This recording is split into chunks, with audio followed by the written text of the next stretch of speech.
River ওয়ার্কের ভেতরে মলের মধ্যে ঢুকেছি। এখান থেকেই ঢুকতে হবে, এটাই এন্ট্রান্স। এখানে বোটও আছে, বোটে করেও ঘোরা যায়। একটু পরে নিচে নামবো, নিচে নেমে তারপর দেখবো এই জায়গাটা কীরকম, স্যান অ্যান্টোনিও রিভার ওয়ার্ক।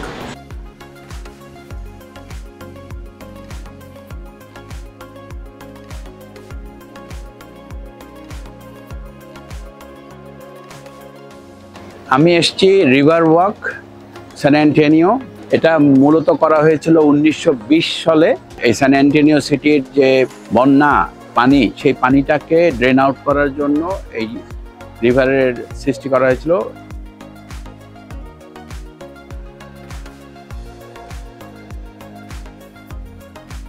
এই রিভারে বোট দিয়ে টুরিস্টদের ঘুরিয়ে ঘুরিয়ে দেখা হয়। এটা খুবই একটি ফেমাস জায়গা স্যান অ্যান্টোনিও।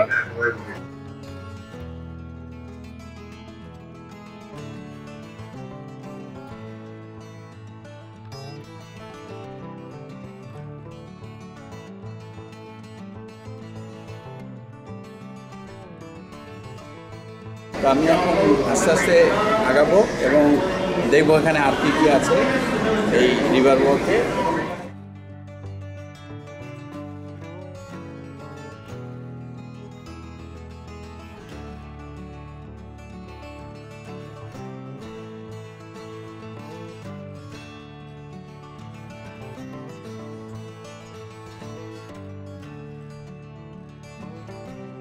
ওই বোটটা ছেড়ে দিল, এটা ভরে গেছে।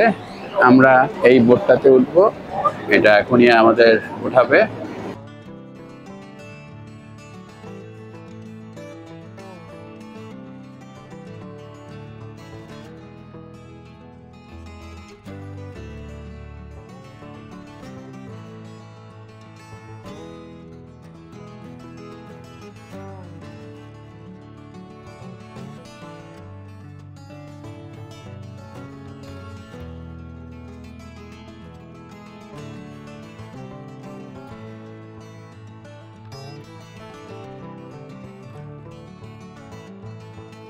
আমি এই বোটে করে পুরো রিভার ওয়াকটা ঘুরে আসলাম এবং সবচেয়ে বড় কথা হচ্ছে এটা একটা এমন ফেমাস রিভার ওয়াক, এই স্যান অ্যান্টোনিও রিভার ওয়াক।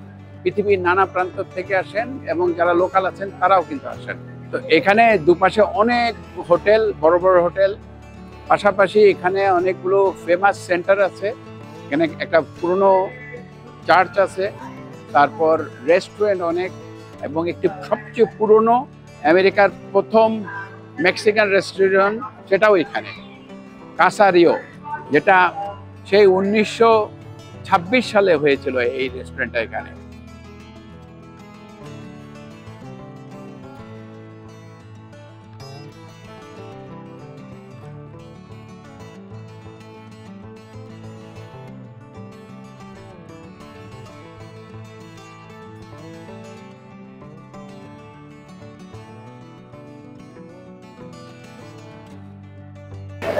আমি স্যান অ্যান্টোনিও রিভার ওয়াকের একটি ব্রিজের উপরে দাঁড়িয়ে রয়েছি এবং এই যে ব্রিজটা, এই ব্রিজটার সোজা চলে গেছে ব্রিজের নিচে দিয়ে যে ওয়াকওয়ে, এই দুপাশ দিয়ে ওয়াকওয়ে চলে গেছে একেবারে অনেক দূর। এটা একটা হিস্টোরিক্যাল এবং ফেমাস জায়গা, এই স্যান অ্যান্টোনিওর রিভার ওয়াক। 1920 সালে এই রিভার ওয়াকটা তৈরি হওয়া শুরু করে, কারণ এখানে স্যান অ্যান্টোনিওতে বিশাল বন্যা হয়েছিল ওই সময় এবং সেইখানে প্রায় 50 জনের মতন মানুষ মারা গিয়েছিলেন। তখন তারা এই সিটি প্ল্যানাররা বসে একটা সিদ্ধান্ত নেন যে এমন একটা কিছু করা দরকার যাতে এখানে আর বন্যায় ক্ষতি না হয় এবং এই পানিগুলো যাতে চলে যেতে পারে। সেখান থেকেই কিন্তু এই স্যান অ্যান্টোনিও রিভার তৈরি, এবং যার কারণে প্রচুর টুরিস্ট আসেন এখানে। এখান থেকে $800 মিলিয়ন প্রতি বছর ইনকাম হয় এই রিভার ওয়ার্কের এই নানা অ্যাক্টিভিটিসের মাধ্যমে। বাংলাদেশে কিন্তু আমাদের এরকম ছোট বড় নদী আছে, আমরা কিন্তু ইচ্ছে করলে এই ধরনের ব্যবস্থাপনা করতে পারি এবং আমরা আমাদের ইকোনমিকে কিন্তু বুস্ট করতে পারি এই ধরনের কর্মকাণ্ডের মাধ্যমে।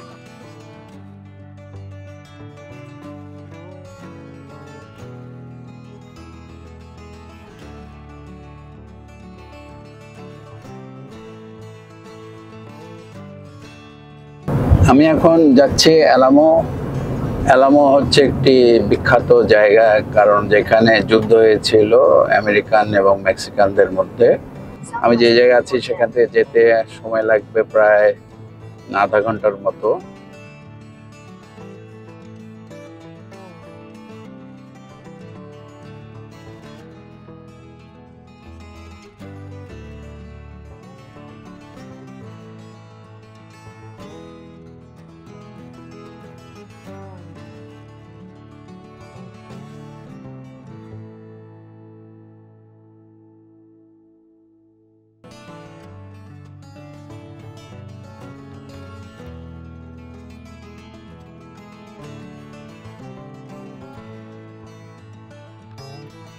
এখানে প্রচুর টুরিস্ট আসেন বিভিন্ন দেশ থেকে, এবং যারা আমেরিকান তারাও আসেন অ্যালামোর এই হিস্ট্রি জানার জন্য এবং সেই সময় তাদের স্মরণ করার জন্য যারা 1836 সালে মারা গেছিলেন। তো আমি এসছি এখানে সেই হিস্ট্রিটাকেই দেখার জন্য, জানার জন্য।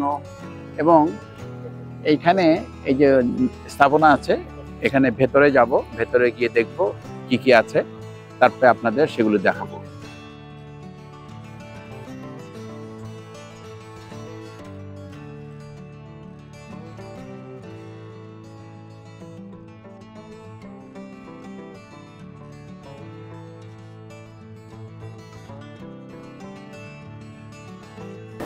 এই জায়গাটাকে সুন্দর একটি বাগানের মাধ্যমে সংরক্ষণ করা হয়েছে, পাশাপাশি এখানে একটা সুন্দর সবুজের সমারোহ ঘটানো হয়েছে।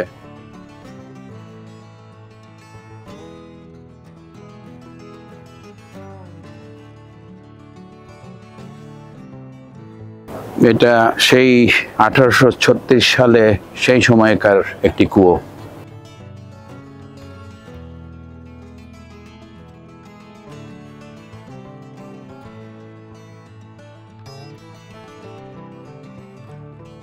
এখানে সে সময় যারা ইনজিউর্ড হতো তাদের এখানে এনে চিকিৎসা দেওয়া হতো।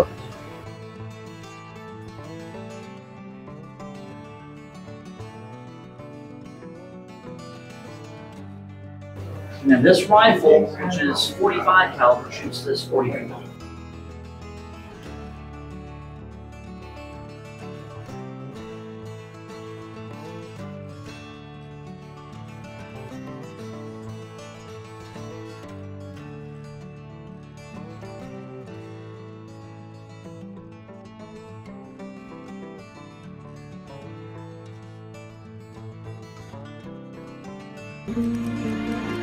It began in the pre-dawn darkness of March 6, 1836. Mexican General Santa Anna ordered an assault force of 1,800 men to unleash its fury on a tiny band of Texans defending a fort called the Alamo. Most of us have heard of the battle. Heroes like Davy Crockett and Jim Bowie going down in a blaze of glory. Americans against Mexicans, good versus evil, freedom versus tyranny. But the real history behind the battle is far different. On one hand, it tells how Texas became part of the United States. On the other, it reveals how Texas was torn away from Mexico.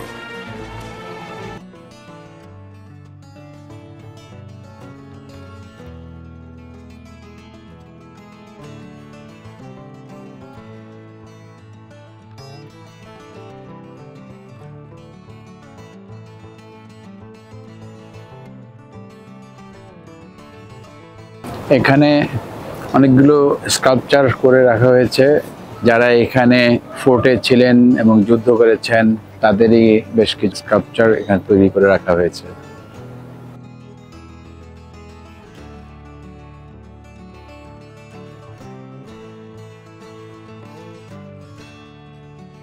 এই যে নানা ধরনের স্থাপনা এখানে রাখা হয়েছে, এখানে মূলত রাখার কারণটাই হচ্ছে যে মানুষ যেন এখানে এসে সব জানতে পারে, পাশাপাশি সে সচেতনতার বার্তা কিন্তু অন্যদের কাছেও যাচ্ছে, এই যে এখানে ভিজিট করে যাচ্ছেন।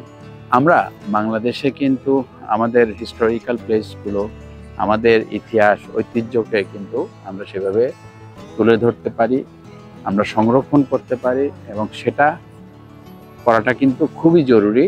কারণ না হলে আমাদের ভবিষ্যৎ প্রজন্ম কিন্তু জানতে পারবে না আমাদের সত্যিকারের ইতিহাসগুলো।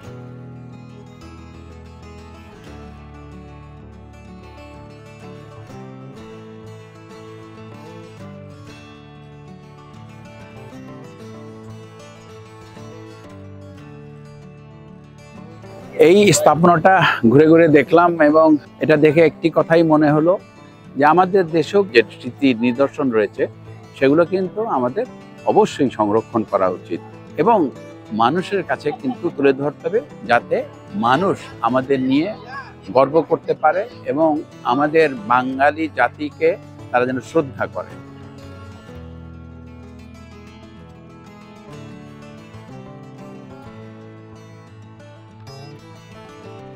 আমি এখন সিএ ওয়ার্ল্ডে যাচ্ছি। সিএ ওয়ার্ল্ড স্যান অ্যান্টোনিও টেক্সাসে কি ধরনের অ্যারেঞ্জমেন্ট এবং ম্যানেজমেন্ট আছে সেটা দেখার জন্যই যাচ্ছি। প্রচুর সবুজের সমারোহ দুপাশে, one of the big theme park এই সি ওয়ার্ল্ডটা। আমরা সি ওয়ার্ল্ডের কাছাকাছি চলে এসেছি। এই রাস্তাটার নাম C world drive.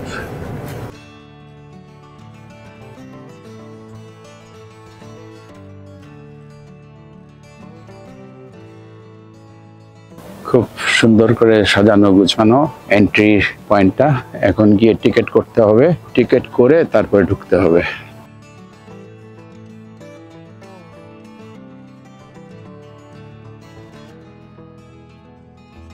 C world স্যান অ্যান্টোনিও টেক্সাসে। এখানে সি লায়ন, তারপর ডলফিন, তিমি, তারই নানা ধরনের শো আছে এবং এখানে অন্যান্য প্রাণীও আছে। তো ভেতরে যাই, ভেতরে গিয়ে বাকি কথা হবে।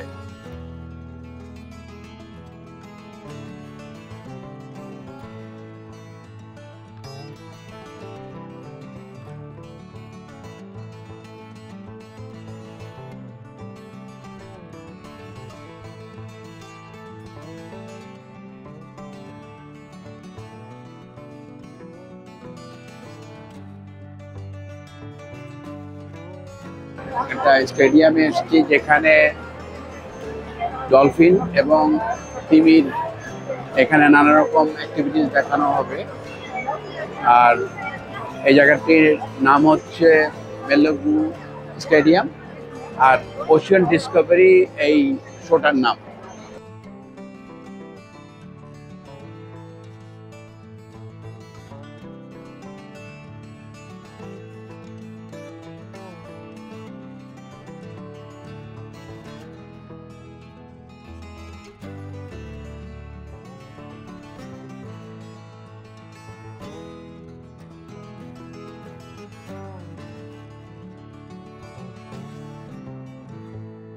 এইখানে যেই শোটা হচ্ছে এটা হচ্ছে তিমির, ওয়েলের। এই যে সামুদ্রিক যে তিমি বা ওয়েল, এদের কিন্তু কমিউনিকেশনটা আমাদের সাথে অনেক ভালো। ডলফিন, তিমি এদের কিন্তু শেখালে অনেক কিছু শিখতে পারে এবং সেটাই কিন্তু শিখিয়ে এখানে নানা ধরনের খেলা দেখানো হচ্ছে।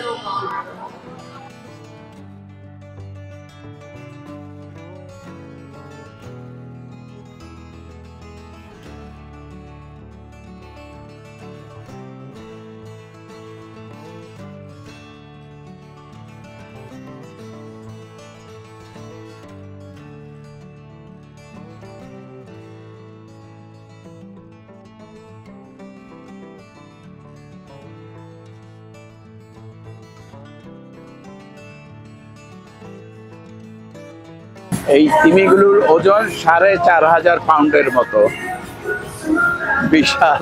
কিন্তু এর চেয়ে বড়ও তিমি হয়, তিমি কিন্তু অনেক বড় হয়। এই প্রাণীগুলো আছে বলেই কিন্তু আমাদের সমুদ্র ভালো আছে, আমাদের পরিবেশ ভালো আছে, আমাদের বঙ্গোপসাগরেও তিমি আছে, ডলফিন আছে এবং নানা ধরনের এই জলজ প্রাণী আছে। তাদের কিন্তু প্লাস্টিক দূষণ থেকে, অন্যান্য দূষণ থেকে এই প্রাণীগুলোকে রক্ষা করতে হবে আমাদের।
এখানে একটা জিনিস, যে সবুজের যেমন সমারোহ ঘটানো হয়েছে, পাশাপাশি নানা ধরনের প্রাণীও রাখা হয়েছে, যে এই প্রাণীগুলোকে আমাদের রক্ষা করতে হবে এবং এর সম্বন্ধে জানতে হবে এবং এদের আমাদের সংরক্ষণ করতে হবে, এবং তাহলেই আমরা ভালো থাকব, আমাদের ভবিষ্যৎ প্রজন্ম ভালো থাকবে।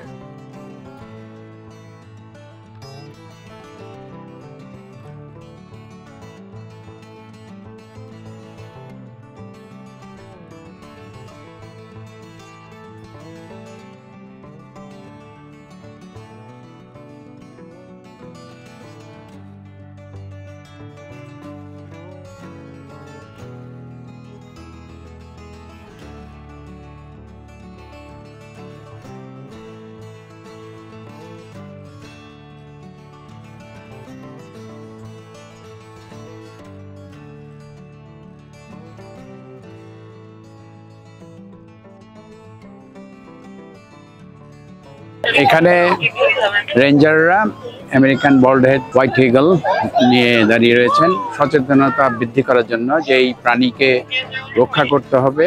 এটাও কিন্তু একটি সচেতনতামূলক কার্যক্রম তারা এখানে এই সি ওয়ার্ল্ডে করছেন।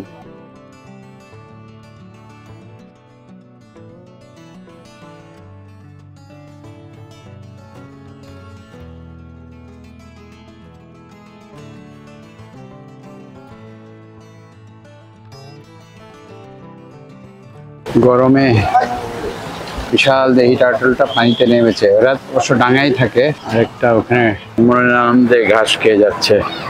এরা খুব ভালনারেবল অবস্থায় আছে, খুব বেশি সংখ্যায় নাই এরা।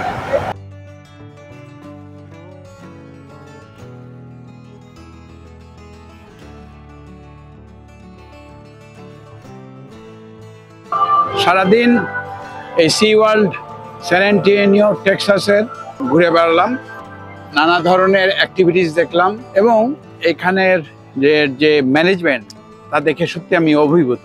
এত সুন্দরভাবে সবকিছু এখানে গুছিয়ে ম্যানেজ করা হচ্ছে এবং প্রত্যেকটা খুবই সিস্টেমেটিক, সত্যি এটা দেখার মতো।